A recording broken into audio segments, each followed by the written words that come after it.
혹시 여러분들 가운데 TV쇼 진품 명품이라는 이 방송을 보신 적이 있으십니까?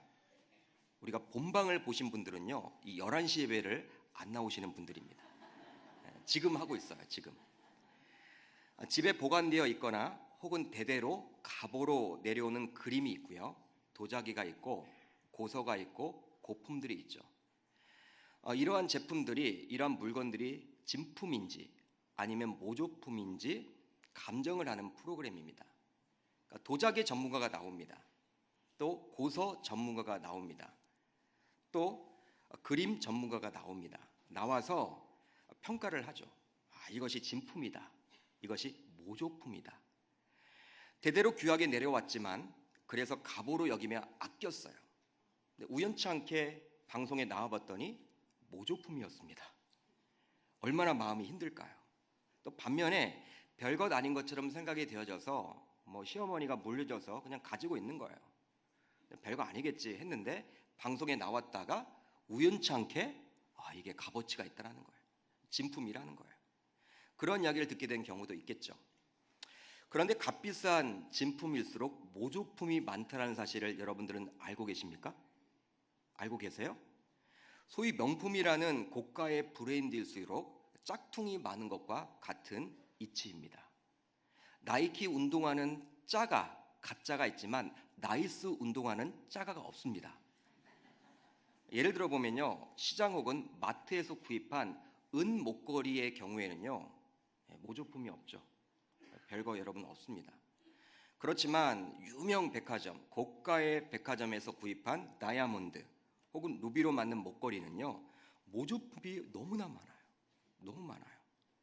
즉 귀한 것일수록, 값비싼 것일수록 모조품이 많다라는 사실입니다.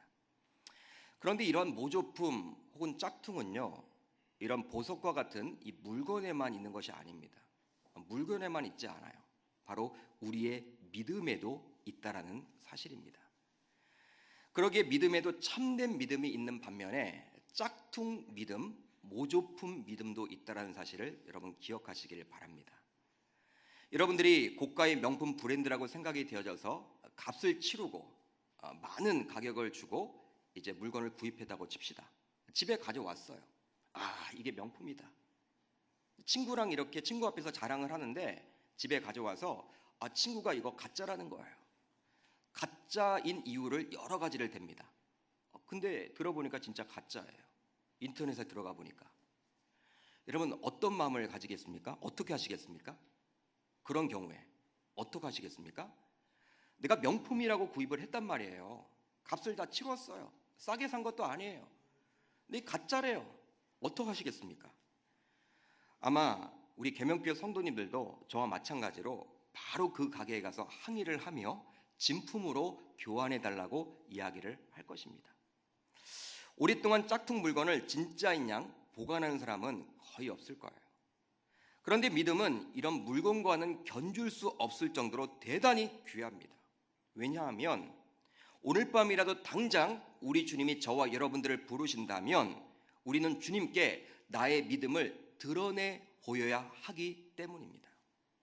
그때 가서 우물쭈물할 수가 없어요. 우리 주님 잠깐만 좀 늦게 오시면 좋겠습니다. 내일 오시면 안 될까요? 이렇게 할 수 없다라는 것이죠. 그렇게 참된 믿음을 가졌는지 짝퉁 믿음을 가졌는지 우리는 항상 하나님의 말씀에 비추어서 나의 믿음을 점검해 봐야 하는 것이죠. 그것이 필요해요. 이런 참된 믿음을 소유하는 것이 세상의 어떠한 명품보다 귀하기에 우리는 지난 몇 주 동안 계속해서 참된 믿음이란 무엇인지 살펴보고 있습니다. 여러분 참된 믿음이란 무엇인지 계속 살펴보면서 은혜를 받는 성도들도 있겠지만 어떤 분들은 마음이 무거울 거예요. 이 마음이 무거워서 교회를 나와야 할지 말아야 할지 가면은 말씀은 좋은데 그게 맞는 말인데 내가 그렇게 살지 못하기 때문에 무거우신 분들이 있어요. 그렇지만 여러분 너무 걱정하지 마십시오. 저도 그렇게 살지 못합니다. 우리가 말씀에 비추어서 참된 믿음인지 짝퉁 믿음인지 점검을 해서 이제 좀 더 나아지면 되는 것입니다. 어제보다 나은 오늘, 오늘보다 나은 내일이 되면 되는 거예요. 신앙의 진보를 이룰 수 있기를 주님의 이름으로 축복합니다. 우리 계명교회 성도님들 모두 믿음을 갖되 기왕이면 짝퉁 믿음이 아닌 참된 믿음의 소유자가 다 되시기를 주의 이름으로 축복합니다. 여러분, 짝퉁 옷을 입거나 짝퉁 목걸이를 이렇게 걸고 다닌다고 해서 그것은 뭐 별 상관이 없습니다. 자신의 기분만 별로예요. 남들은 잘 몰라요. 내가 짝퉁을 하고 다닌다고 해도 여러분 뭐 우리는 별 상관이 없습니다. 그렇지만 나의 믿음이 짝퉁이라면 이것은 생사가 걸린 문제이기 때문에 아주 중요한 것이죠. 신자에게 있어서 이것보다 더 중요한 문제가 어디 있겠습니까? 이런 마음을 가지고 오늘 본문에서 예수님이 어떻게 말씀하고 있는지 한번 살펴보고자 합니다. 우리가 읽었던 오늘 본문 앞을 보게 되면요, 한 사건이 기록되어 있습니다. 그 유명한 사건인데 바로 오병이어의 기적 사건입니다. 그것이 기록되어 있어요. 요한복음 6장 1절부터 잘 기록이 되어 있죠. 한 아이가 가지고 있었던 보리떡 5개와 물고기 2마리를 가지고 지극히 보잘것없는 이것을 가지고 남자 장정만 5,000명이 먹은 5,000명을 배불리 먹힌 이 사건이 잘 기록이 되어 있습니다. 5,000명을 먹였다라는 거예요. 여러분, 부녀자들까지 포함하면요, 적게 잡아도 2만 명 혹은 2만 5천 명입니다. 전혀 감동이 없으시네요. 어린 아이가 먹는 도시락 하나, 보리떡 5개와 물고기 2마리, 그걸 가지고 2만 5천 명의 사람들이 배불리 먹고 12광주리가 남았다라는 그 사실. 여러분, 우리는 여러 번 이 사건을 접하고 또 보았고 또 말씀을 들었기 때문에 별 감동이 없고 감흥이 없습니다. 너무나 잘 알고 있는 내용이에요. 그냥 뻔한 이야기 정도로 취급을 합니다. 그런데 우리가 그 현장에 있다고 칩시다. 저와 여러분들이 지금 2018년도를 살고 있는데 지금 타임머신을 타고, 그 타임머신이라는 게 있다면 그 타임머신을 타고 2000년 전으로 돌아가 봅시다. 여러분들이 저와 함께 지금 오병이어의 그 현장 안에 있는 거예요. 5,000명 가운데 있는 것입니다. 2만 5천 명 가운데 속해 있다고 칩시다. 어린아이 하나가 먹을 도시락엔 보리떡 5개와 물고기 2마리를 가지고 그렇게 많은 사람들이 풍족하게 먹고 12광주리가 남았다라는 그 사실에 아마 거기에 있는 모든 사람들은 다 충격이었을 거예요. 저와 여러분들도 충격을 받지 않겠습니까? 여러분, 대단한 거 아닙니까? 이런 일이 어떻게 일어날 수 있지? 아마 쇼킹한 그 자체일 거예요. 놀란 여러분 그 자체일 거예요. 여러분, 왜 그러지 않겠습니까? 먹고 사는 문제만큼 중요한 문제가 어디 있어요? 여러분들이 월요일부터 이렇게 토요일까지 아둥바둥 사시면서 직장과 사업장과 삶의 그런 모든 곳에서 경쟁을 하시면서 사셨잖아요. 어쩌면 이 예배 이후에 또 직장에 가시는 분들도 있고 또 우리 일터로 가시는 분들도 있잖아요. 교회 안은 편안하지만 나가면 경쟁이잖아요. 약육강식과도 같고 사자들이 우리를 잡아먹으려 하고 내가 이렇게 재빠르지 않으면 잡아먹히고 먹고 살는 게 여러분 얼마나 힘들어요. 중요하죠, 여러분. 그런데 별로 기대를 하지 않았다가 예수님을 통해서 배불리 먹게 되었고 12광주리가 남았으니 여러분, 이 예수를 이제 유대 나라, 자신의 나라의 왕으로 삼으렸다고 했던 거예요. 여러분, 요한복음 6장을 쭉 보시면요, 이제 백성들이 깜짝 놀라서 너무나 만족한 나머지 자신들의 왕으로 삼으려고 했다라고 나와 있죠. 민생 문제, 즉 경제 문제를 해결하는 장면을 자신들이 직접 목도하였기 때문에 자신들의 지도자로 삼으려고 했던 것입니다. 아마 대통령이라면 이러한 예수님을 아마 참모로 쓰고 싶을 거예요. 한 번에 여러분 끝냈으니까. 그런데 이런 상황에 놓이게 되자 예수님은 기도하러 홀로 산에 오르게 됩니다. 저와 여러분들 같으면 어떻게 하실까요? 2만 5천 명이나 되는 그러한 사람들이 딱 예수님에게 다가오셔서 이제 우리의 임금이 되어 주십시오라고 이야기를 한다면 우리가 예수님의 그러한 상황이라면 어떻게 하시겠습니까? 그 자리에 있겠죠. 당시 유대 인구가 그렇게 많지 않았습니다. 요즘과 같이 많은 인구가 아니었어요. 2만 5천 명 정도가 혁명을 일으키면요, 이렇게 데모를 하게 되면 충분히 왕이 될 수도 있을 거예요. 그런데 예수님께서는 이런 상황 속에서 홀로 산에 올라 기도하십니다. 물론 같이 있었던 자신의 제자들은 먼저 가버나움에 배를 타서 보내게 되죠. 이것을 통해서 우리는 삶의 형편이 나아질 때, 형통하게 될 때, 소위 성공하게 되었을 때 신자로서 어떻게 처신해야 하는지를 알 수 있는 것입니다. 예수님은 지극히 겸손하신 분이셨어요. 겸손의 그런 대명사가 바로 누구였다?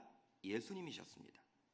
실제로 예수님은 마태복음 11장 29절에서 다음과 같이 스스로 고백을 합니다. 나는 마음이 온유하고 겸손하니 나의 멍에를 메고 내게 배우라. 그러니까 자신이 어떻다라는 거예요? 온유하고 겸손하다. 그러니까 예수님은 겸손하신 분이었기 때문에 이 자고함과는요 이렇게 일치할 수가 없는 거예요. 자고함이 없는 분이셨어요. 자랑하는 분이 아니셨습니다. 그런데 저와 여러분들에게 일부러 본을 보여주기 위해서 산에 올라가 홀로 기도한 것뿐이에요. 아무리 무리들이 예수님을 자신들의 임금으로 삼으려 했지만 예수님은 그것에 자고할 리가 없겠죠. 자랑할 리가 없을 것입니다. 우쭐댈 수가 없을 것입니다. 왜? 그분은 겸손하신 분이기 때문에. 그러나 우리들은 어떻습니까? 저와 여러분들은 어떻습니까? 아마 왕 시켜준다고 하면요 왕 되고 싶을 거예요. 한번 더 크게 하라고 이야기할 거예요. 조금만 누군가에게서 인정을 받거나 칭찬을 받으면 어떻습니까? 마음에 우쭐함이 생기죠. 형편이 좀 더 나아지게 되면 어떻습니까? 쉽게 자고하게 됩니다.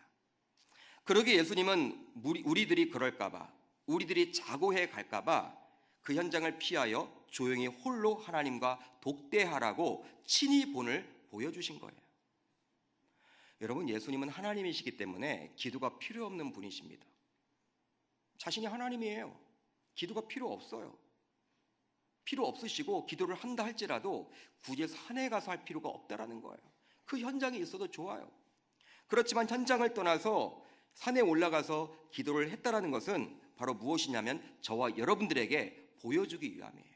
그렇게 하라는 거예요. 이제부터 저와 여러분들도 어떤 상황 속에서 자고하기 쉬운 환경에 노출되어 있다면 앞으로 잠시 그 자리를 피하여 하나님께 다가가 독대할 수 있는 곳으로 나아갈 수 있기를 주의 이름으로 축복합니다. 기도원을 가끔 가보면요, 기도원에 가보면 문제가 있는 분들도 오죠. 어려움이 있는 분들이 옵니다. 대부분 그렇습니다. 대부분이 그렇지만 잘 나가고 성공하고 자녀들의 좋은 대학에 가고 그런 분들은 제가 본 적이 없어요. 본 적이 없어요. 언제나 기도의 자리에 나오시는 분들은요, 문제가 있을 때 많이 나오거든요. 저도 그래 봤고. 그런데 오늘 본문을 보십시오. 우리 주님은 성공할 때, 사람들의 칭찬을 받을 때, 형통하게 될 때 그렇게 산에 올라가서 주님과 독대하셨다라는 그 사실이에요. 저와 여러분들도 굳이 산에 가지 않더라도 그 현장을 잠시 피하여 홀로 있는 곳으로 나아가 하나님과 독대할 수 있는 저와 여러분들이 되셨으면 좋겠습니다. 그것이 바로 우리가 자고하지 않고 하나님이 원하시는 삶을 살아갈 수 있는 영적인 원리인 거예요. 이제 새벽 3시부터 6시경에 예수님은 산에서 내려오셨습니다. 어젯밤에 오병이의 기적을 이렇게 베푸셨고 사람들이 임금으로 삼으려고 했을 때 산에 올라가서 기도하기 시작하셔서 3시부터 6시경에 산에서 내려왔다라는 이야기를 통해서 예수님께서 밤이 새도록 기도했음을 알 수 있는 것이죠. 예수님은 내려오셔서 바다 위를 걸어 배를 타고 가고 있는 제자들과 합류하게 됩니다. 그리고 이른 아침에 가버나움으로 들어가게 되었어요. 그런데 오병의 기적을 맛본 무리들이 날이 밝자마자 예수님을 찾으러 바닷가에 나아옵니다. 바닷가에 왔어요. 예수를 발견했습니까? 발견하지 못했습니까? 발견할 수가 없었죠. 이미 예수님은 떠난 상태였습니다. 그러자 그들은 배들을 나누어 타고 가버나움까지 예수를 찾으러 오게 되었습니다.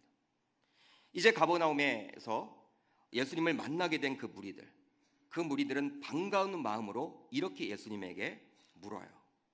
바로 6장 25절을 보면 이렇게 나와 있죠.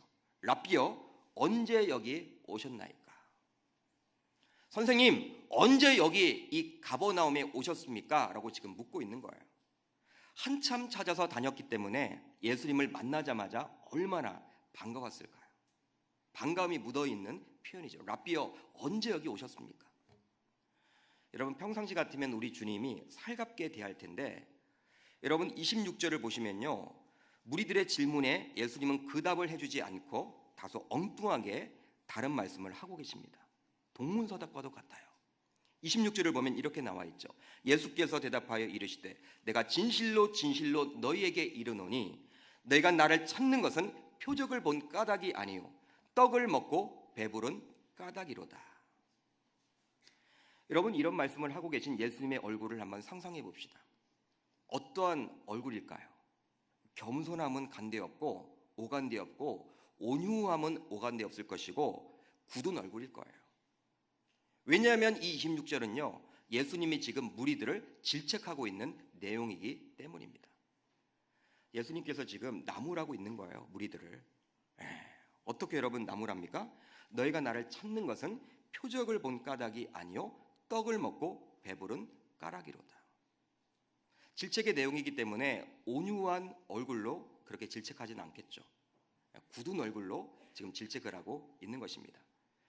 여러분, 이런 말씀 지금 우리 주님이 주셨는데, 그런데 이 본문에서 우리는 이해하기 어려운 내용이 있음을 발견하게 돼요.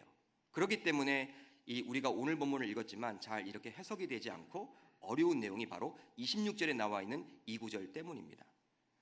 바로 어떤 내용이냐면 너희가 나를 찾는 것은 표적을 본 까닭이 아니요 라는 구절이에요. 이 부분입니다. 여러분, 우리는 잘 알고 있죠. 이 복음서를 보게 되면 예수님께서는 표적만을 구하며 자신을 따르던 백성들을 질책했던 것을 잘 알고 있습니다. 표적만을 보고 따랐다라고 질책을 했습니다. 즉 백성들은 예수님이 베푸신 이적을 보고 예수를 따랐다라고 우리 주님은 질책을 하고 있는 것이죠. 복음서에 여러분 많이 등장을 해요. 그러기에 예수님은 그런 그들을 질책했다라고 나와 있습니다. 우리가 그걸 많이 볼 수가 있죠. 사복음서를 열어보면. 따라서 앞에 구절, 바로 너희가 나를 찾는 것은 표적을 본 까닭이 아니요 라는 구절을 통해서 알 수 있는 것은 바로 무엇이냐면 표적이 아닌 다른 이유로 예수를 따랐다라는 거예요. 그렇기 때문에 예수님에게서 칭찬을 받지 아니할까 우리가 생각을 해볼 수가 있겠죠. 항상 복음서에서 예수님께서는 표적을 본다고, 나를 따르는 것이 표적 때문에 따른다라고 질책을 했기 때문에 여러분 오늘 본문 26절을 보게 되시면 나를 찾는 것은 표적을 본 까닭이 아니라고 나와 있기 때문에 이번에는 칭찬을 우리 주님이 하시겠구나 생각을 해볼 수가 있어요. 그런데 26절을 끝까지 보면 이 칭찬이 아니죠. 여러분, 어떤 말입니까? 질책이죠. 칭찬은커녕 예수님께서는 지금 무리들을 질책하고 있다는 거예요. 전에는 표적 때문에 예수님을 찾는다라고 사람들을 질책했다면 이번에는 표적이 아닌 다른 것 때문에 예수님을 찾는다라고 무리들을 질책하고 있는 것입니다. 그렇다면 오늘 본문에서 예수님은 무리들을 질책하고 있는데 그 이유가 무엇이겠습니까? 여러분, 무엇 때문에 질책을 했습니까? 26절 하반절을 보면 나와 있죠. 떡을 먹고 배부른 까닭이로다. 한마디로 떡 때문에. 즉 배를 타고 가버나움까지 왔잖아요. 근데 그런 무리들이 무엇 때문에 오게 된 거예요? 떡 때문에. 육신의 떡을 먹기 위해서 또 찾아온 것입니다. 무리들은 어제 저녁에 보았던 오병이의 기적이 아침에 눈이 뜨자마자 생각이 났던 거예요. 여러분, 아침이 되니까 또 이제 배가 고프겠죠? 어젯밤에 풍성히 먹었지만 항상 하나님께서는 우리 몸을 신기하게도 잘 만들어 주셔서 항상 때가 되면 또 배가 고프잖아요. 물론 아프신 분들은 항상 배가 부르겠지만 정상적인 사람들은 배가 고프잖아요. 그러니까 아침이 되니까 또 여러분 배가 고픈 거예요. 배가 고프게 되었으니 그 배고픔을 해결하고자 배를 타고 가버나움까지 예수를 찾아온 것입니다. 여러분, 예수님께서는 이 땅에 계실 때 많은 이적과 기적을 베풀어 주셨어요. 그런데 우리가 놓치기 쉬운 것은 예수님이 이적을 베푸실 때는 뭔가 이유가 있다라는 거예요. 뭔가 이유가 있기 때문에 이적을 베풀어 주셨다는 그 사실을 우리가 놓칠 때가 많이 있다라는 사실입니다. 뭔가 목적이 있기 때문에 사람들의 병도 고쳐주셨습니다. 여러분, 사람들의 병을 왜 고쳐주셨어요? 단순히 불쌍하기 때문에? 그거 아니에요. 여러분, 뭔가 이유가 있는 거예요. 병을 고쳐주시는 이적을 통해서 예수님이 보통의 선지자가 아니구나, 보통의 사람이 아니구나, 구약에 예언되었던 메시아구나, 하나님의 아들이구나, 사람들이 알도록 하기 위해서 그런 기적과 이적을 베풀어 주신 거예요. 예수님은 자신의 유익을 위해서는요, 이적을 베풀지 않습니다. 자신을 위해서는 이적을 베풀지 않아요. 예를 들어 볼까요? 요한복음 4장을 보면요, 이 수가성 여인을 예수님이 만나게 됩니다. 사마리아 지방에 있는 수가성에 들어가서 여인 하나를 만나게 되는데 그때가 낮 12시였습니다. 여러분, 12시가 되면 뭘 먹어야 합니까? 브라보콘이 아니라 우리가 점심 식사를 해야 되겠죠. 점심 식사를 해야 돼요. 시작하겠죠. 분명히 예수님과 제자들도 배고팠을 거예요. 그렇다면 예수님은 무언가를 가지고 이적을 베풀어서 배불리 먹어도 좋습니다. 여러분, 수가성이기 때문에 길거리 아닙니까? 우물 같아요. 그렇기 때문에 예를 들어서 물을 가지고 뭔가 여러분들 맛있는 냉면을 만들어 먹어도 좋아요. 물이 있으니까. 그리고 돌이 있을 거 아니에요? 돌멩이를 가지고 떡을 만들어 먹어도 좋아요. 근데 예수님은 그러지 않았어요. 자신의 유익을 위해서는 그러지 않았고, 요한복음 4장을 쭉 읽어보시면요, 어떠한 구절이 나오냐면 제자들은 먹을 것을 사러 동네에 들어갔다라고 분명히 나와 있습니다. 이적을 베풀어도 좋은데, 이적 한 방이면 끝나는데, 게임 끝인데, 그러니까 자기 자신을 위해서는요 이적을 베풀지 않았어요. 분명히 목적과 이유가 있을 때 이적을 베풀어 주셨음을 알 수가 있는 것입니다. 오병이의 기적도 마찬가지죠. 뭔가 이유와 목적이 있기에 예수님은 베풀어 주신 거예요. 이 이적을 통해서 예수님은 영적으로 굶주려 있는 백성들을 구원하실 수 있는 하나님의 아들이구나, 진정한 구세주구나, 백성들이 알기를 원했던 거예요. 그것 때문에 오병이의 기적을 베풀어 주신 거예요. 그러나 무리들은 이것을 깨닫지 못하죠. 깨닫지 못합니다. 이적의 진정한 의미를 깨닫지 못하고 겉으로 나타난 그 결과에만 관심을 가졌던 것뿐이에요. 바로 풍족한 떡의 말이죠. 그 결과 무리들은 아주 중요한 것을 놓치게 됩니다. 어떤 것들을 놓치게 되었냐면 바로 떡은 잡았는데 떡을 베풀어 주신 예수를 놓치게 된 거예요. 그러게 우리 주님은 안타까운 마음으로 무리들에게 이렇게 이야기를 하죠. 36절을 보시면요, 우리 주님의 애타는 마음이 나와 있어요. 너희는 나를 보고도 믿지 아니하는도다. 여러분, 예수님이 이적을 베풀어 주셨잖아요. 오병이의 기적은요, 아무나 할 수 있는 이적이 아니잖아요. 그걸 자신의 두 눈으로 봤잖아요. 2만 5천 명이나 봤잖아요. 그럼에도 불구하고 보고도 믿지 않는다라는 거예요. 우리 주님의 애타한 마음이죠. 사랑하는 계명교회 성도 여러분, 저와 여러분들도 예수를 추종하는 신자들입니다. 또 예수를 떠나서는 살 수 없다라고 고백하는 주의 종들입니다. 그렇기 때문에 이 영하 10도가 넘는 강추위를 뚫고 이 자리에 많은 분들이 앉아 계시잖아요. 여러분, 주님 사랑하지 않으면 이 자리에 왜 나오겠습니까? 날씨가 추우면요, 여러분들 새벽 예배가 줄어요. 왜 줄까요? 더 자고 싶어요. 더 자고 싶어요. 저도 사람이에요, 여러분. 저도 마찬가지예요. 여기 있는 모든 분들도 마찬가지예요. 근데 주님 사랑하는 마음으로 이 자리에 나오셨어요. 그런데 우리들도 오늘 본문에 나오는 무리들과 같이 예수 그 자체가 아닌 떡에 관심을 가지고 있지는 않으십니까? 혹시 예수를 믿는 동기가 무엇입니까? 무엇 때문에 예수를 믿고 있는 것입니까? 부자가 되고 자녀들이 형통케 되고 병에서 고침을 받고 마음의 평안을 얻기 위해서 예수를 믿고 있으십니까? 아니면 그래도 현대인으로서, 이 지성인으로서 종교 하나는 가져야 하기 때문에 그래도 제일 자유로운 기독교가 좋지, 이렇게 여러분 나오셨습니까? 아니면 기독교의 정신, 자유, 평등, 인권 이런 것들이 여러분 너무나 그럴듯하게 보이기 때문에 이 자리에 앉아 계시지는 않으십니까? 행여나 이런 이유들로 인해서 신앙생활을 우리가 하고 있다면 우리들도 오늘 본문에 나오는 떡만을 원했던 무리와 다를 바가 없다라는 거예요.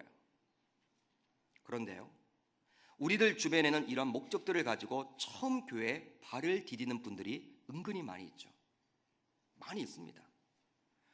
제가 새가족 이렇게 사역을 참 많이 했습니다.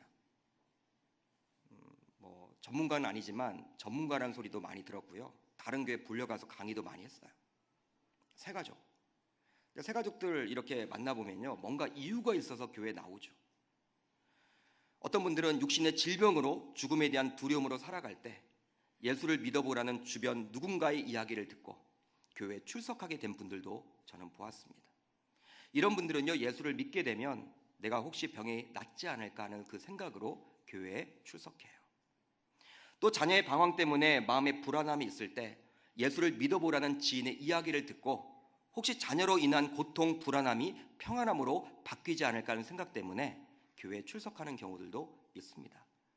또 부도가 나서 오갈 데 없는 상황 속에서 예수를 믿어보라는 주변 사람들의 권고에 의해서 교회에 출석하게 되면 행여나 교회의 도움을 받지 않을까, 심정적으로 물질적으로 교회의 도움을 받지 않을까 하는 생각 때문에 교회에 출석하는 경우들도 있습니다. 다양해요, 여러분들. 여러분, 이런 생각들이 무조건 잘못된 것이라고 할 수 있습니까?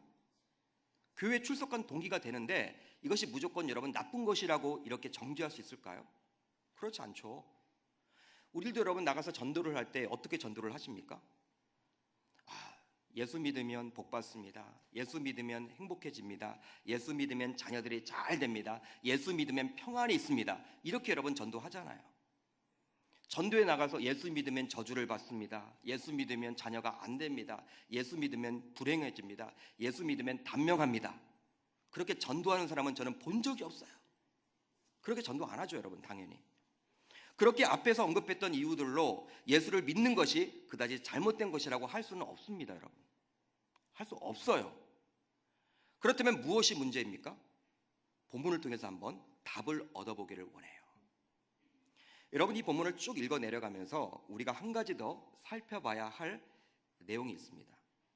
바로 처음 오병이어의 기적을 우리 주님이 베풀기 전에도 이미 무리들이 예수님을 따랐다라는 사실이에요. 오병이의 기적을 베풀기 전에도 무리들이 예수님 주변에 머물렀다라는 사실입니다. 그 무리들이 예수님 옆에 있었던 것은 바로 어떤 것 때문에 있었습니까? 예수님이 베풀어 주셨던 그 이적 때문에 있었던 거예요. 이 이적을 통해서 어떻게 하면 자신의 병이 고침을 받을까? 어떻게 하면 불안한 마음이 평안해질까? 어떻게 하면 자녀들이 잘 될 수 있을까? 어떻게 하면 나의 말 못할 이 문제가 해결함 받을까? 이런 생각들을 가지고 예수를 찾아왔던 거예요. 모두 여러분들 한마디로 자기 중심적이죠. 이기적인 제목을 가지고 이기적인 문제를 가지고 그 목적을 가지고 예수를 찾아왔던 것입니다. 어떻게 하면 하나님 나라 확장을 위해서 일할 수 있을까? 어떻게 하면 구제할 수 있을까? 어떻게 하면 선교할 수 있을까? 그런 목적을 가지고 온 사람은 아무도 없었어요. 다 자기 이기적이죠. 자기 중심적인 생각을 가지고. 그런데 우리 주님은 그들을 책망하지 않습니다. 여러분, 요한복음 6장을 쭉 읽어보세요. 쭉 읽어보시면요, 책망이 없어요. 받아줘요. 왜냐하면 누구든지 처음 예수에 나올 때에는 그런 이기적인 동기를 가지고 예수께 나오기 때문이 그렇죠. 처음부터 하나님 나라 확장을 위해서 내가 일하겠습니다. 처음부터 구제와 선교에 힘쓰겠습니다. 제가 뭘 도울까요? 이렇게 여러분, 이런 목적을 가지고 교회에 오는 분들은 전 찾아본 적이 없어요. 저는 만나본 적이 없어요. 다 자기 이기적인 목적을 가지고 오죠. 그런데 오늘 본문을 보십시오. 오늘 본문을 보게 되면 두 번째 만남에서는 우리 주님은 이 무리를 이제 나무라고 있는 거예요. 질책을 하고 있는 거예요. 떡 때문에 자신을 찾았다고 하면서 무리들을 질책합니다. 여러분, 왜 이렇게 주님의 모습이 변화되었을까요? 변했을까요? 첫 번째 만남에서는 질책을 하지 않았는데 이 두 번째 만남에서는 왜 질책을 하고 있습니까? 정말 놀라운 이적을 보았음에도 불구하고 이 무리들의 마음이 전혀 변하지 않았기 때문입니다. 먹고 배부린 일에만 관심을 가지고 있다는 것이죠. 그렇게 우리 주님은 그들을 나무란 거예요.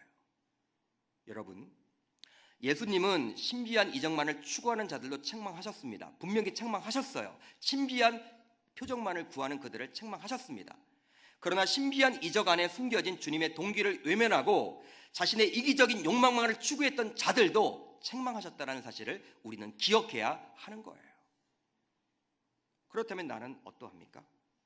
나 자신을 오늘 말씀에 비춰봅시다. 나는 어떠합니까? 나는 무엇 때문에 어떤 동기로 예수를 믿고 있는 것입니까? 말로는 구원을 받기 위함이라고 하지만 예수를 진정으로 믿는 목적이 무엇입니까? 다른 데 있지는 않으십니까? 처음 예수를 믿을 때 가졌던 동기를 무조건 잘못된 것이라고 할 수는 없다라고 제가 말씀을 드렸어요. 그것 때문에 예수를 만나게 되고 교회에 출석하게 됩니다. 하지만 예수를 오랫동안 믿고 있음에도 불구하고 구원받았다고 이야기를 하면서도 직분자로서 직책이 있고 또 교회를 오랫동안 출입하고 있음에도 불구하고 새가족이 아님에도 불구하고 계속해서 처음 가졌던 그 동기를 붙들고 신앙생활을 지속하고 있다면 이것은 참된 믿음의 소유자가 아닐 수가 있다는 거예요. 처음에는 누구나 예수의 손에 들린 떡에 관심을 가질 수밖에 없어요. 예수의 손에 들린 그 떡떡떡합니다. 그러나 어느 정도 신앙생활을 하게 되면 예수의 손에 들린 떡보다도 언제나 그 떡을 언제나 풍성하게 주실 수 있는 그 예수 그 자체에 우리는 집중하며 관심을 기울여야 하는 거예요. 어린아이들이 있는 가정에서는 아마 느끼실 거예요. 어린아이들이 있는 가정에서 느끼실 거예요. 저녁에 아빠가 퇴근을 할 때 이제 집에 돌아옵니다. 근데 아빠는 아이들의 얼굴을 바라보면서 아이 컨택을 하기 원하지만 이 아이들은 항상 어디를 바라봅니까? 아빠의 손을 바라봐요. 우리 집만 그런가요? 전혀 아닌 것처럼. 여러분들의 집은 전혀 아닌 것처럼. 여러분들의 자제분들은 고상해서 아빠의 얼굴만을 바라보네요. 그러니까 아빠가 치킨을 들고 오는지 피자를 들고 있는지 떡을 들고 오는지 나는 아들아 하고 딸 보면 이 얼굴을 바라보고 아이 컨택을 하고 싶은데 이 아이들은요 제 손에 뭐가 들렸는지 그리고 어떨 때는 궁금하면 그걸 가져가요. 돌아보지도 않아요. 여러분 어리니까 그렇겠죠. 근데 이 아이들이 장성했어요. 시집장가갈 나이가 되었어요. 시집장가갈 나이가 되었는데도 불구하고 계속해서 아빠의 이 떡에만 관심이 있으면 여러분 부모의 마음은 어떨까요? 아빠의 마음은 어떨까요? 힘들겠죠. 어렵겠죠. 안타깝겠죠. 참 마음이 아플 것입니다.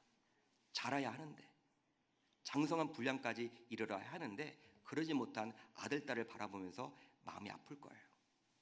그런데 신앙생활을 오랫동안 했음에도 불구하고 주님이 주시는 떡에만 항상 관심을 기울이는 분들이 의외로 많이 있다라는 거예요. 결국 이러한 분들은 어떠합니까? 떡에만 관심을 기울이는 자들은 어떠할까요? 주님이 더 이상 떡을 주시지 않으면요 주님께 원망을 하게 돼요. 그리고 결국 주님을 떠나가기도 합니다. 주님을 떠나요. 실제로 오늘 본문에 나오는 무리들이 그리했습니다. 더 이상 떡을 먹지 못하게 되자 그들은 주님을 떠나게 됩니다. 본문 66절을 보면 아주 여러분 의미심장한 말이 나와요. 그때부터 그의 제자 중에서 많은 사람이 떠나가고 다시 그와 함께 다니지 아니하더라. 떡을 쫓았던 인생, 떡이 없자 예수를 버리고 다 도망칩니다. 여러분 이런 분들이 우리 주변에 얼마나 많이 있습니까?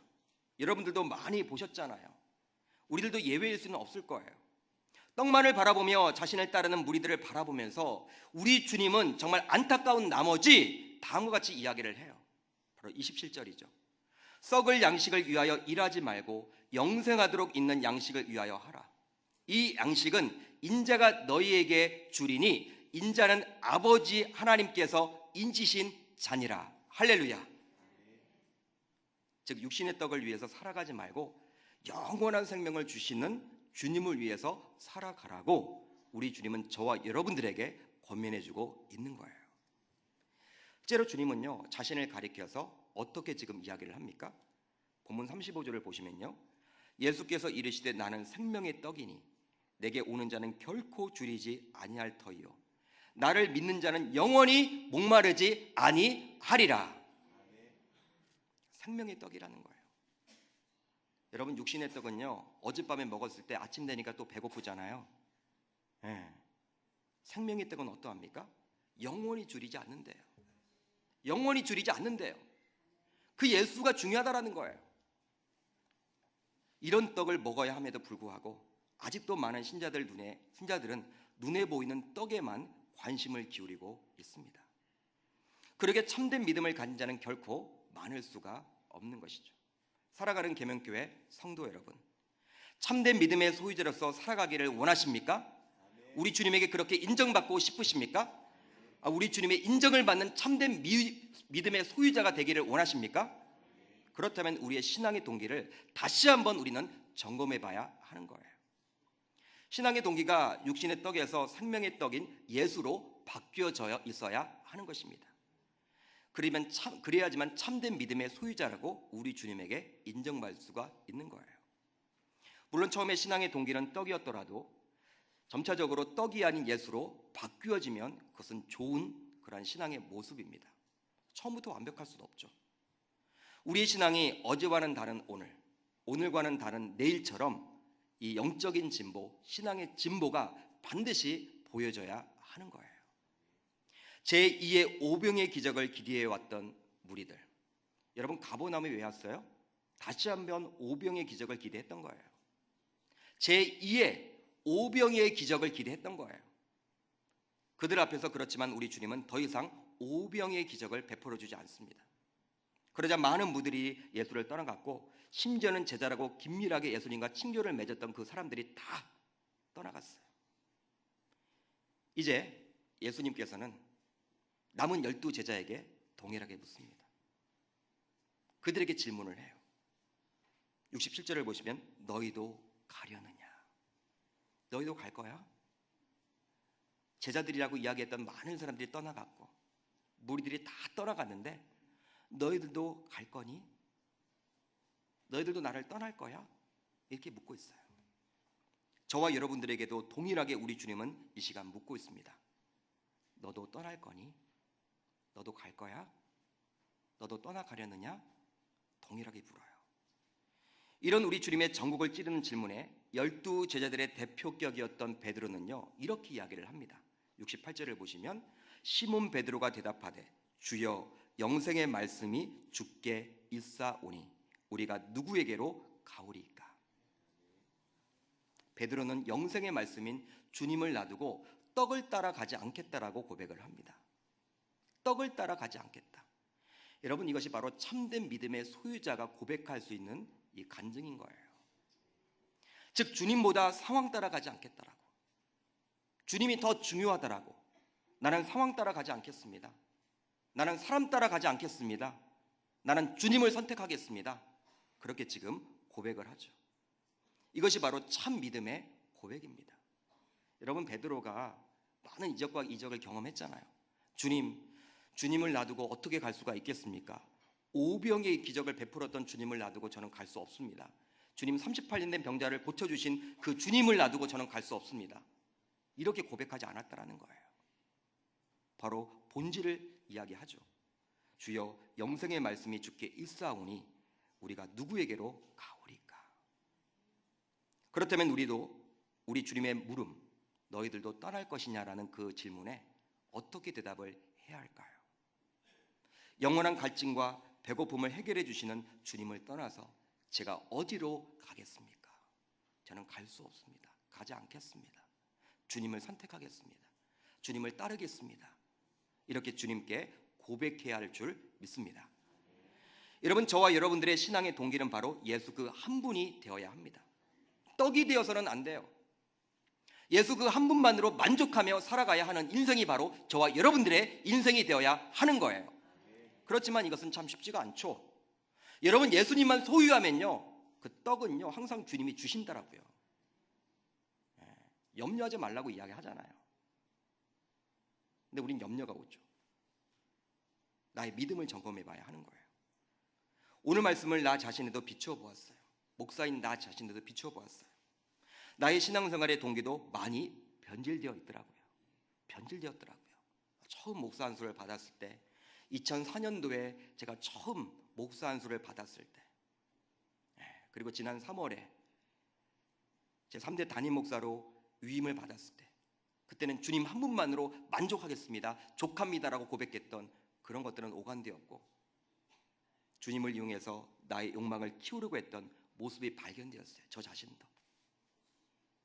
이것 때문에 제가 이번 한 주 하나님 앞에 회개하고 주님 그렇지만 또 말씀을 전해야 한다면 주님을 의지해서 말씀을 전하겠습니다. 고백했던 한 주였습니다. 어찌 저만 그리하겠습니까?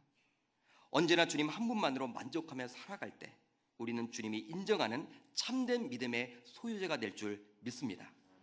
그렇게 살아갈 수 있는 우리 계명교회 모든 성도님들이 다 될 수 있기를 주의 이름으로 축복합니다. 믿음의 동기를 점검해 봐야 하는 거예요. 내가 왜 예수를 믿는지, 내가 왜 예수를 믿는지, 예수를 이용해 먹는 사람이 아닌지. 우리 주님은 묻고 있습니다. 나를 떠나려고 하느냐? 결코 떠나지 않겠다라고 고백할 수 있는 저와 여러분들이 다 되시기를 주의 이름으로 축복합니다.